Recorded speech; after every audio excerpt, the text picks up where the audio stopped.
तो एमा फ्रॉस्ट तो सबको पसंद है, एक विलन जो पैसों के लिए दूसरों के सामने डांस करती थी, जिसको प्रोफेसर एक्स भी इतना नापसंद करता था कि जब एमा ने उसके साथ जाने के लिए मना कर दिया तो चार्ल्स ने उसकी बीते कुछ समय की यादें ही मिटा दी। वैसे अभी तो एमा फ्रॉस्ट इतनी ताकतवर है कि वो चार्ल्स के दिमाग के भी लंगर लगा दे, पर बुरा तब लगा जब एक्स-मैन मूवीज में भी उस पर उतना फोकस नहीं किया गया। एक विलन जो हीरो बनी और खुद का स्कूल भी खोला। पर आज बात करते हैं उस चीज की जिसने उसे तोड़ के रख दिया। तो हेलो वेबटास्टिक फैंस, मेरा नाम है सत्यम मिश्रा और समय को सराखों पर रखते हुए चलिए शुरू करते हैं। तो एमा फ्रॉस्ट हमेशा स्कॉट यानी साइक्लॉप्स पे डोरे डालती थी और साइक्लॉप्स कभी उसका तो मोस्टली जीन का लवर रहता था। बाकी वो आदमी चूतिया है, एक का हो ही नहीं सकता। तो हुआ यूं कि एमा स्कॉट को एक गार्डन में मिलती है। स्कॉट उससे कुछ बोलना चाहता है पर एमा उसके चिपक जाती है और अपनी टेलीपैथिक एबिलिटी से एक इमेजिनरी वर्ल्ड क्रिएट कर देती है उसके दिमाग में। एमा फीनिक्स वाली कॉस्ट्यूम पहन के उससे फ्लर्ट करती है। स्कॉट बोलता है कि मैं अपनी बीवी को धोखा नहीं दे सकता।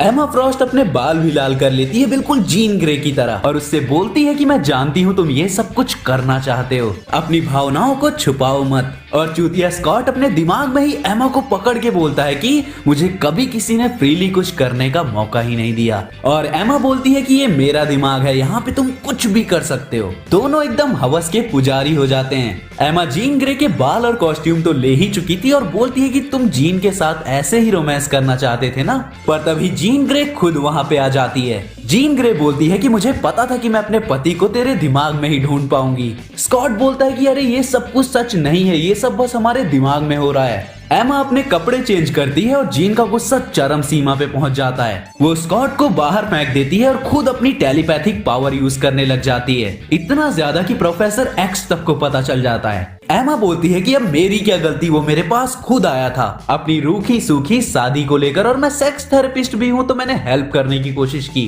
जीन ग्रे का गुस्सा अंगार भर रहा था और फिर उसने जो किया वो बहुत बुरा था और एमा फ्रॉस्ट के लाख मना करने के बाद भी वो उसको लेकर एमा की उन मेमोरीज में पहुंच जाती है जो वो भूलना चाहती थी। एमा चिल्लाती है कि वो बेटर बनने की कोशिश कर रही है, उसे ऐसा दर्द मत दे, लेकिन जीन नहीं रुकती। वो उसकी मेमोरीज में देखती है कि कैसे एमा की माँ बस ड्रग्स पे जिंदा है और उसका भाई वो तो पागल खाने में चला गया इसी वजह से। और एमा अपने अमीर बाप की दौलत और वो टुकड़ों पे पली जिंदगी छोड़कर निकल गई। कैसे वो क्लब में डांसर बनी और म्यूटेंट पावर से किसी आदमी के बहकावे में आके क्लब पर ही कब्जा कर लिया। एमा इन यादों के पीछे असली दर्द को छुपा रही थी। जीन बोलती है कि तू बता दे कि हांगकांग में स्कॉट और तेरे बीच क्या हुआ था, या तो मैं तेरा हर बच्चा जो तूने पाला था, जो तेरी टीम का हिस्सा था और तेरी वजह से मारा गया, वो दर्द वो यादें तुझे बार बार दिखाऊंगी। अब जिनको नहीं पता उनको बता दूं कि एमा के बच्चे, उसके स्टूडेंट्स उसके लिए सब कुछ थे, खुद से भी बढ़कर, और उनकी मौत उसकी जिंदगी का सबसे डार्क मोमेंट था।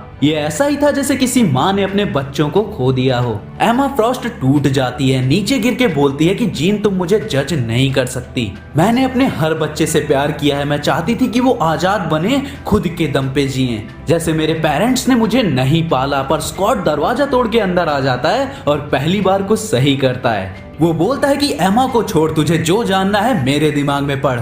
वो देखती है कि स्कॉट और एमा बस बात कर रहे थे। लास्ट टाइम एक माइंड मॉन्स्टर ने स्कॉट को कंट्रोल कर लिया था और वो उसकी बीवी को लेके उसके मन में गलत गलत ख्याल डाल रहा था, जो स्कॉट नहीं चाहता था कि जीन ग्रे को पता चले। पर जीन उसकी कही गई बातों पे ध्यान देने की जगह बोलती है कि तुम दोनों ने किया तो नहीं, लेकिन तुम दोनों करना जरूर चाहते थे। स्कॉट वुल्वरीन की बाइक लेके भाग जाता है और जीन पीछे जाती है। रूम में बस लोगन और एमा फ्रॉस्ट बचते हैं। लोगन एमा का हाल पूछता है तो वो बोलती है कि मुझे ये जगह और यहाँ के लोग बिल्कुल पसंद नहीं है। जीन ना सिर्फ हमारे दिमाग में झांकी पर किसी जज की तरह हमारे किए गए कामों को लेके बताती है कि हम अच्छे हैं या बुरे, जैसे कि ये इतना सिंपल हो। लोगन बोलता है कि शांत हो जाओ, ये सब टल जाएगा, तुम्हें उन दोनों को अकेला छोड़ देना चाहिए। एमा बोलती है कि मुझे पता है, लेकिन जब वो रात में जीन के साथ सोता है तो वो उसे टच तक नहीं करता और जीन ये जानती है और वो स्कॉट को भी जज करती है उसकी कमियों के लिए, पर वो सबके लिए प्योर है, उसका प्यार प्योर है। मैं बहुत बुरी हूँ, लोगों के दिमाग से खेलने वाली, मेरे अंदर कोई जज्बात नहीं है।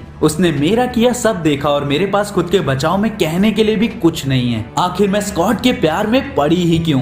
और वो वहीं रोते हुए लोगन की बाहों में आ जाती है। तो एमा फ्रॉस्ट एक बहुत ही कॉम्प्लेक्स कैरेक्टर है जो इतनी इंटरेस्टिंग है कि बाकी एक्समैन को साइड कैरेक्टर रख के भी उस पर शो या मूवी बनाई जा सकती है। वो बस सेक्सी फैशन में कोई फ्लर्टी लड़की नहीं है और ये इशू इसे अच्छी तरह बताता है। तो गाइस ये था आज का वीडियो और मैं मिलता हूँ आपसे अगले वीडियो में, तब तक के लिए बी फैंटास्टिक।